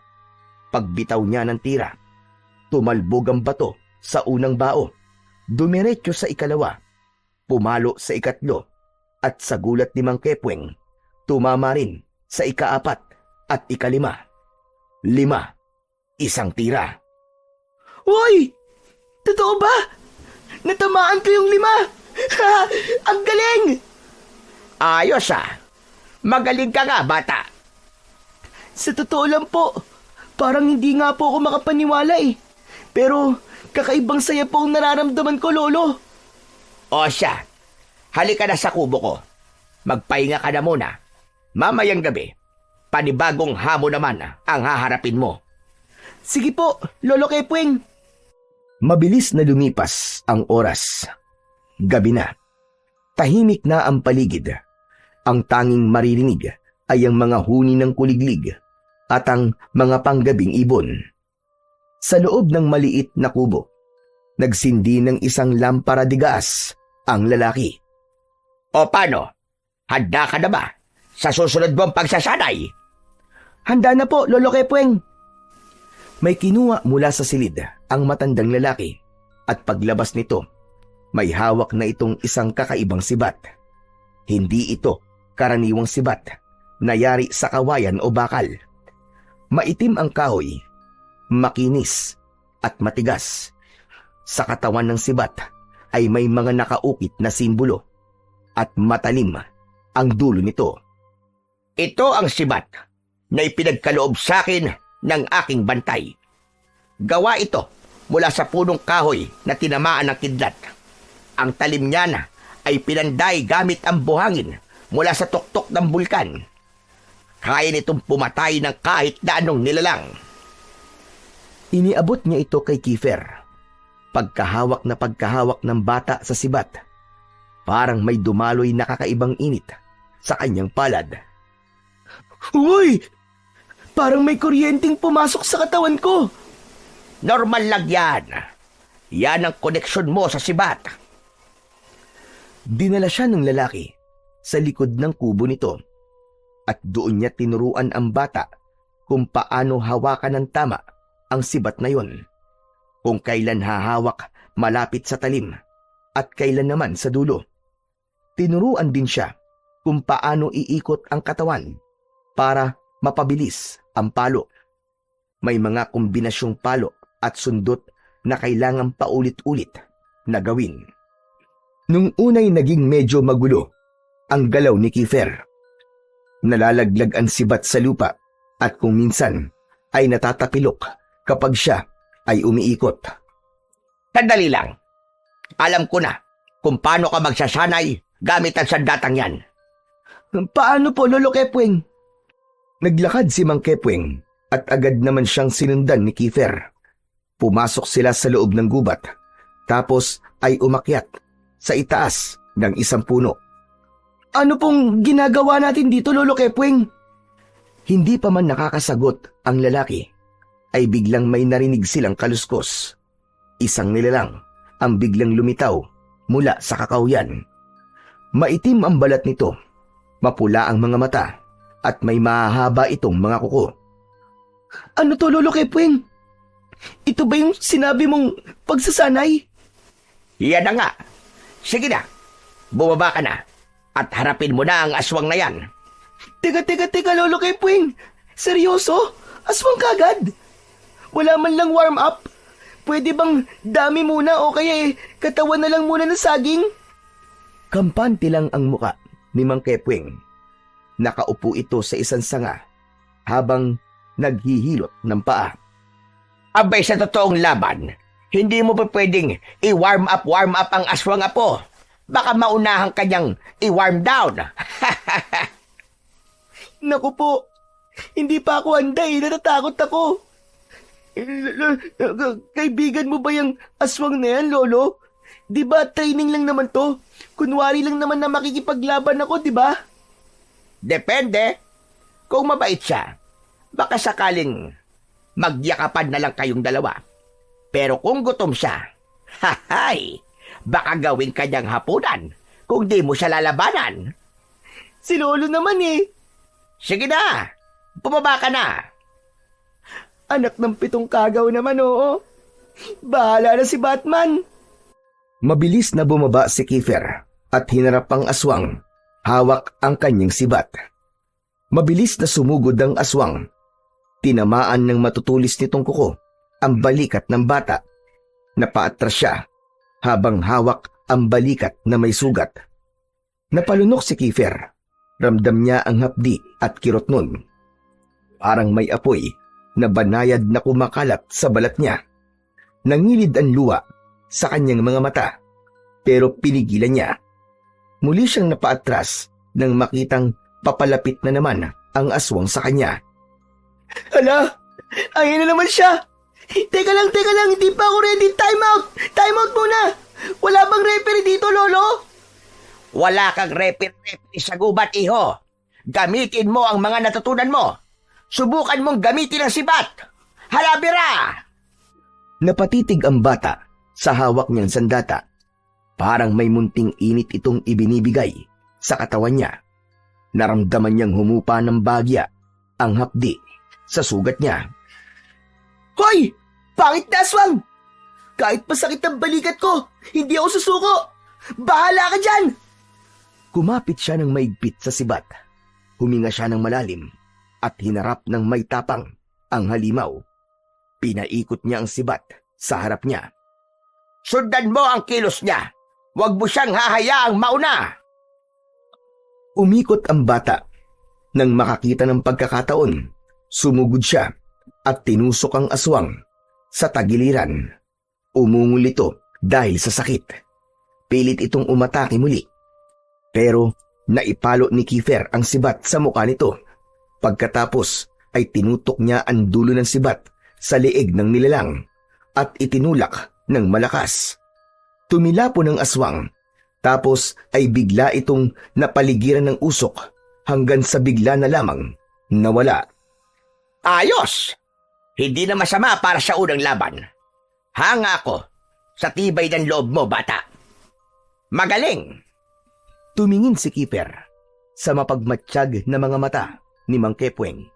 Kahit nanginginig pa, tumango siya. Muling humigpit ang hawak niya sa sibat. Isang bagay ang napagtanto niya ng gabing yun. Wala nang atrasan. Pagkalipas ng ilang linggong pagsasanay, napansin ni Kiefer ang unti-unting pagbabago sa kanyang sarili. Mas mabilis na ang kanyang mga reflekses. Nasanay na rin siya sa paghawak ng sibat at naramdaman niyang lumakas na din ang kanyang pangangatawan. Isang umaga, nang matapos silang kumain ng matanda, ay biglang lumitaw si Bulan. O ano na? Kumusta ka na? Panahon na, Kiefer. Babalik na tayo. Hindi agad nakaimik si Kiefer. Para bang may biglang bumara sa kanyang lalamunan. Tumingin siya kay Mang Kepweng na noon ay tahimik lamang na nakaupo habang sinisip-sip ang mainit na kape. Napayuko ang bata. Hindi siya makapaniwalang ganun kabilis ang pagdating ng araw ng kanilang paghihiwalay. Ang bilis naman po, Lolo Kepweng. Parang ayoko pa pong umalis. Napakagat siya sa labi. Hindi niya na mapigilang maiyak. Ibinaba niya ang ulo at mahigpit na niyakap ang kanyang lolo. Lolo Kepweng! Maraming salamat po. Hindi ko po kayo makakalimutan kahit kailan. Pagbitaw niya sa yakap, tumingala siya. Pinunasan ng luha at dahan-dahang tumayo. Tumabi siya kay Bulan. Handa na siyang harapin ang bagong tungkulin. Hindi na lang siya yung batang ginagaya lang lahat ng ginagawa ni Lolo Ador. Ngayon, nasa balikat niya na ang buong responsibilidad. Sandali lang. Dalhin mo na tong sandatang sibat. Regalo ko sa iyo yan, Apo. Po? Talaga po, Lolo Kepweng? Pero, di ba ang sabi niyo po galing po to sa gabay niyo? Ayos lang yan. Iyon na. Pero tandaan mo, mas magiging mabisa yan kung pagsasamahin mo ang kapangyarihan ng pulang panyo at ang galing mo sa sibat. Mas lalakas ka. Mas magiging makapangyarihan. Kaya mong ipagtanggol ang mga nangangailangan. O paano, Kiefer? Oras na. Mang Kepweng, kailangan niyo na pong magpaalam sa isa't isa. Sandali lang. May ibibigay pa ako sa aking apo. Heto, kunin mo, apo. Ano po ito, Lolo? Isang pares ng guwantes na gawa sa bakal. Isuot mo bilang proteksyon mo. Kapag suot mo yan, para kang may anting-anting na bakal. Magiging sintikas ng bakal ang buo mong katawan. Hindi ka tatabla ng kahit na anong matutulis na bagay. Bakit po kailangan ng ganito karaming armas, Lolo? Akala ko po sapat na po ang pulang panyo para labanan po mga aswang. Dahil iba't ibang klase ng nilalang ang darating pa. Hindi lang mga aswang ang magiging kaaway mo. Darating ang araw na makakaharap mo ang mas matitindi pang nilalang. Sa paglipas ng ilang sandali, biglang tila tumigil ang oras sa pagitan ng magkaibang henerasyon. Sa huling pagkakataon, nagkatitigan silang dalawa, mata sa mata, puso sa puso. Isang liwanag ang bumalot sa kanilang dalawa at sa isang kisap mata, bumukas ang lagusan sa gitna ng kawalan. Napapikit siya sa tindi ng enerhiya. Paalam, apo. Pagbutihan mo. May tiwala ako sa'yo. Sa muling pagmulat ng mga mata ni Kiefer, nasa loob na siya ng kanyang silid. Nakahiga sa banig, nakasuot pa rin sa ulo niya ang pulang panyo at ang guwantes na bakal, at sa kanang kamay niya, hawak niya ang sibat. Dahan-dahan siyang tumayo, nilibot ang kanyang mata sa buong paligid. Hinanap niya ang duwendeng si Bulan. Bulan? Bulan! Nasaan ka na? Bulan! Walang sumagot sa kanya. Walang naroon sa silid maliban sa kanya. Maingat niyang itinabi ang kanyang mga sandata. Tinakpan niya ito ng kumot para hindi makita ng sinuman. Lumabas siya ng kwarto. Sa labas may balkon. Nakita niya ang kanyang lolo Ador. Nakaupo ito sa bangkong kahoy habang humihigop ng kape. Lolo? Napalingon ng matanda. Napakurap ang mga mata nito na parang hindi naniniwala sa kanyang nakikita. Tumayo ito kagad at mabilis na nilapitan ng apo. Mahigpit niya itong niyakap. Diyos ko! Salamat sa Panginoon at gising ka na, apo! Po? Alam mo bang ilang araw na ako nag-aalala sa'yo? Ilang araw ka ng tulog at hindi ka magising. Kahit na anong gawin ko, para kang patay na buhay. Ano ba nangyari sa'yo? Napakunot ang noo ni Kiefer sa narinig. Hindi niya akalaing ganun ang naging epekto ng paglalakbay niya sa kabilang mundo. Mula nang lumabas ako sa kulungan na po, naabutan kitang tulog na tulog. Po, hindi ko alam, Lolo, pero may nakilala ko Si Bulan po. Sabi niya, siya po ang gabay ko. Dinala niya ako sa nakaraan. Ipinakilala niya po sa akin si Lolo Kepweng. Ano ka mo? Kiefer, ano ba sinasabi mo? Paano mo naman makikilala si Mang Kepweng? Matagal na siyang patay. Ni ako nga, hindi ko siya naabutan. Baka naman na po, panaginip lang yon. Hindi po panaginip yun, Lolo. Totoo po lahat ang nakita ko. Sandali lang, may papakita po ko sa inyo. Mabilis na tumakbo si Kiefer sa kanyang kwarto at kinuha ang mga sandatang ibinigay sa kanya ni Mang Kepweng. Pagbalik niya, ipinakita niya ito sa matanda. Ito po, Lolo. Siya po mismo nagbigay nito sa akin. Sabi niya po, magagamit ko raw po ito sa pakikipaglaban. Sabi niya, ako raw po magpapatuloy ng kanyang tungkulin. Kung ganon, talagang naisali na pala sa iyo ang tungkulin. Opo, Lolo. Handa na po ako. Nagsanay po ako doon at saka... Sandali lang, Keeper. Kailangan mong malaman, habang natutulog ka at nasa ibang dimensyon, umatake na mga aswang dito sa baryo. Po, ano pong ibig niyo sabihin? May 3 pamilya na inatake. Isa sa kanila, ang pamilya ni Aling Marta. Wala ni isa ang nakaligtas. May mga pinaslang na bata, matanda. Wala silang awa. Nilapa nila mga bangkay ng kanilang biktima at may ilan pang nawawala hanggang sa ngayon. Nanlamig si Kiefer sa kanyang mga narinig sa kanyang lolo. Napaupo siya sa tabi nito. Kung ganun po huli na po ako. Hindi pa, Apo. Nagsisimula pa lamang sila.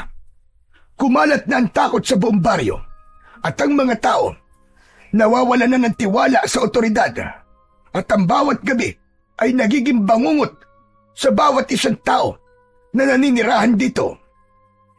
Hinaplos ni Kiefer ang kanyang panyo sa ulo. Ako na po ang bahala, Lolo. Magbabayad po ang mga aswang na yon sa panggugulo sa baryo natin. Haharapin ko po silang lahat at papatayin. Yan! Yan ang gusto kong marinig, Apo. Hindi ako uurong, Lolo. Ipinangako ko po kay Lolo Kepweng at sa sarili ko na ipagtatanggol ko po ang baryong to kahit na anong mangyari. Biglang may dumaan sa harap ng bahay nila. Tumigil sa pag-uusap ang dalawa. Si Janong, mabagal ang lakad nito pero may mabigat na presensya. Huminto ito sandali at sinulyapan ang maglolo ng masama. Nagtagpo ang mga mata ni Kiefer at Janong.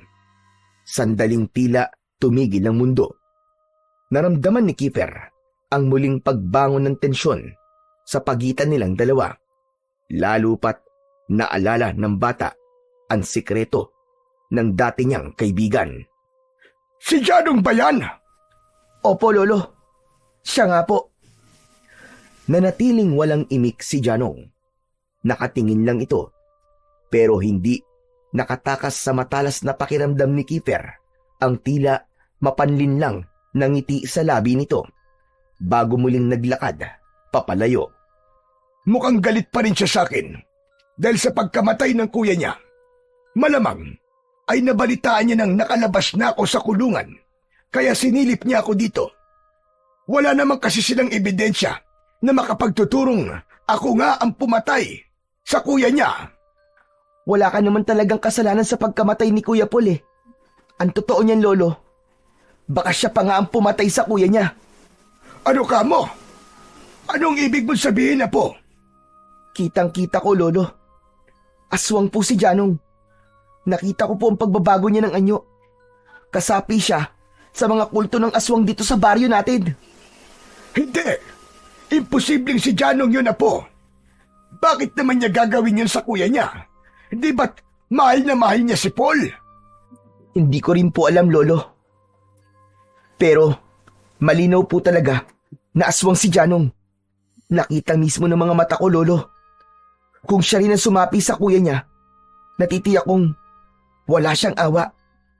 Malupit siyang aswang at mapusok. Hindi pa rin ako makapaniwala, Apo. Kasi yung anino ng aswang na nakita ko nung sumapi kay Paul, hindi yun katawan ng bata. Isa yung matandang lalaki. Sigurado ko sa nakita ko. Matandang lalaki? May pinaghihinalaan po ba kayo kung sino po yun? Meron. Pero susubukan nating alamin yun mamayang gabi.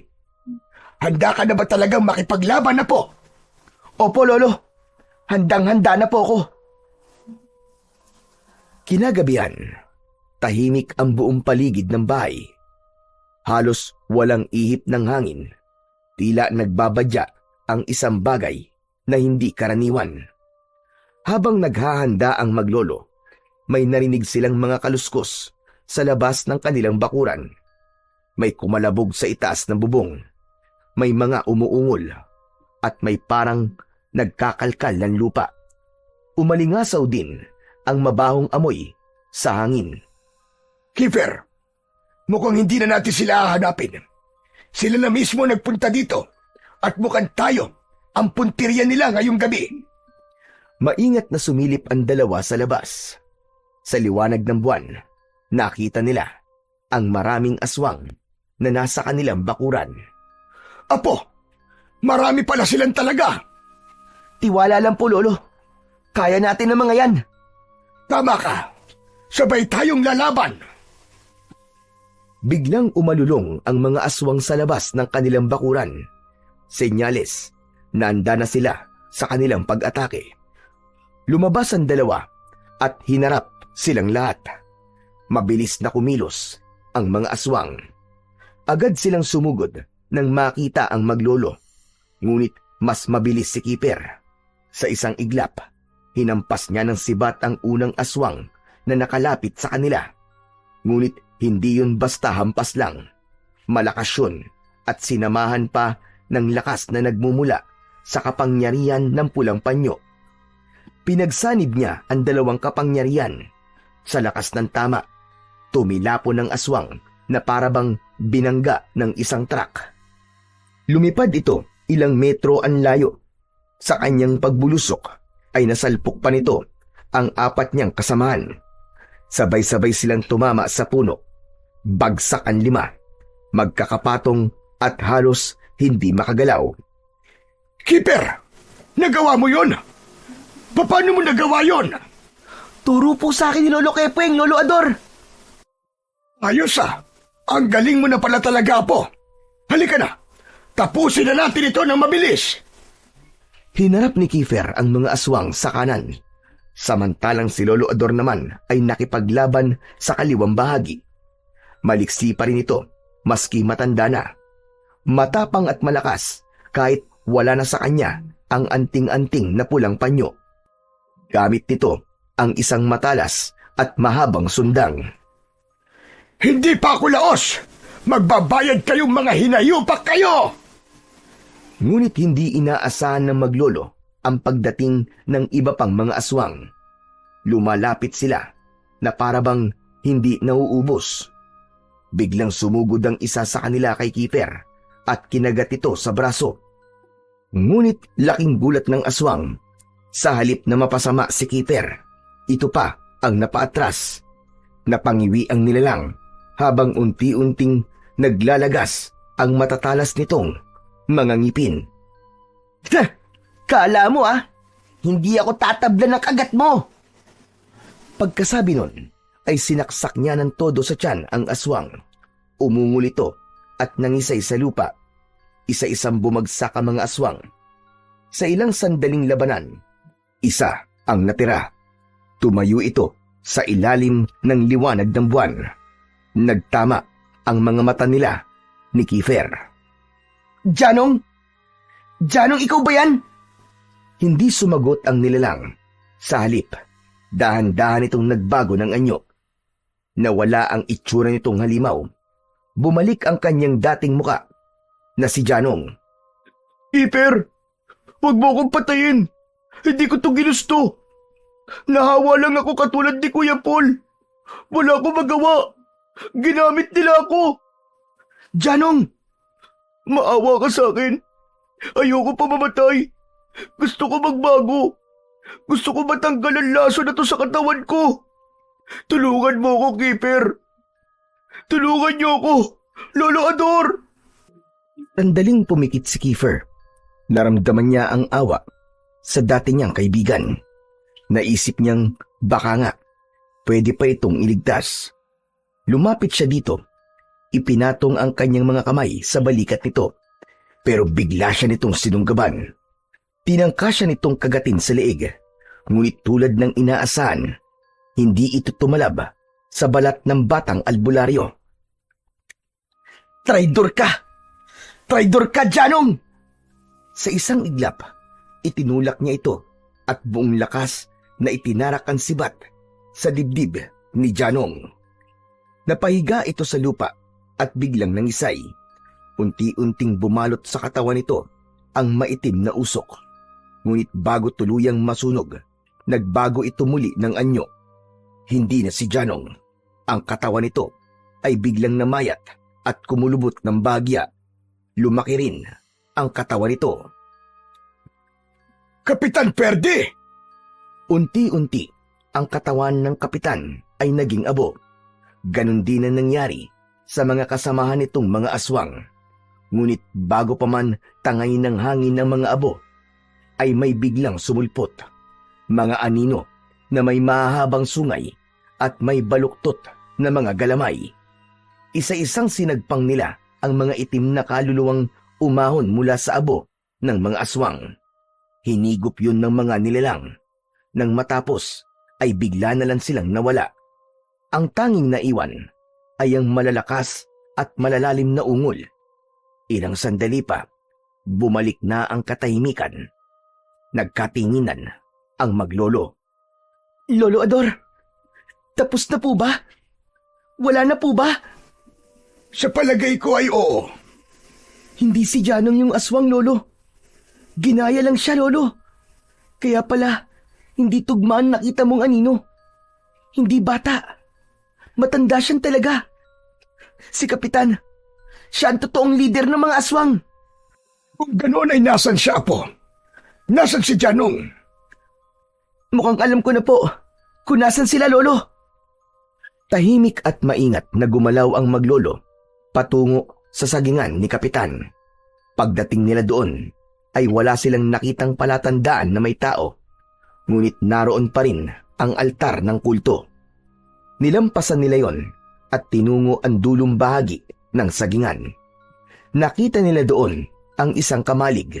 Paglapit nila, nakita nilang nakasarado ito at may malaking kandado. Gamit ang lakas na nagmumula sa pulang panyo, sinira ito ni Kiefer. Pagbukas ng pinto, tumambad sa kanila ang isang nakapanlulumong tanawin. Naroon ng mga taong naulat na nawawala sa kanilang baryo.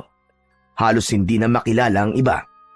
Payat, marumi, at ang iba ay wala ng malay. Diyos ko! Mabagin langit! May ilan sa mga biktima ay may marka ng kagat. May sugat at karamihan sa kanila ay nakatali at may busal sa bibig. Walang sinayang na sandali ang maglolo. Isa-isa nilang pinakawalan ang mga biyag. At isa sa mga nilapitan ni Kiefer ay ang isang batang payat na halos hindi na makakilos. Janong?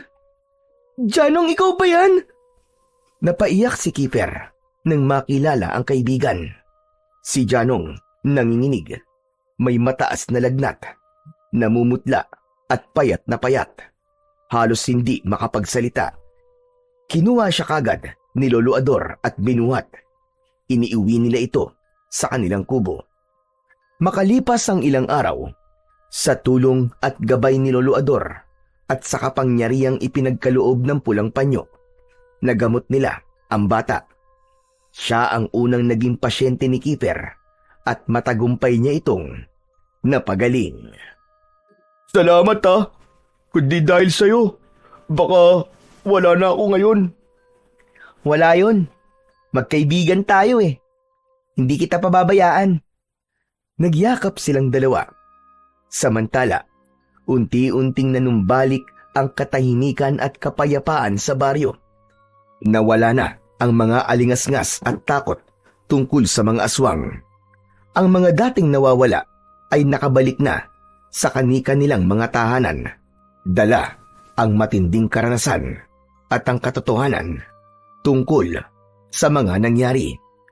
Sila na mismo nagkwento sa kanilang mga pamilya kung sino ang mga tunay na salarin at kung sino ang mga bayani na nagligtas sa kanila mula sa kadiliman. Si Lolo Ador, sa kabila ng kanyang edad, ay lalong naging masigla. Parang bumalik ang kanyang kabataan, dala ang bagong pag-asa at panibagong layunin sa buhay. Inampun na rin nila si Janong. Nagsilbi ito bilang kanang kamay ni Kiefer. Nagpatuloy sa kanyang tungkulin si Kiefer sa tulong na din ng kanyang gabay. Mas marami pa siyang natutunan.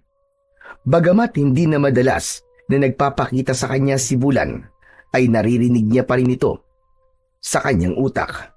Minsan ay napapangiti siya dahil mukhang tulad niya ay nagbago na din ang kaibigan niyang diwending gabay. Mukhang natuto na itong sumunod sa mga patakaran. Si Keeper ay naging kilala hindi lang sa kanilang baryo kundi sa mga kalapit pang lugar. Dumarayo na din siya kung kinakailangan. Habang tumatagal, naging tanyag ang bata sa buong probinsya.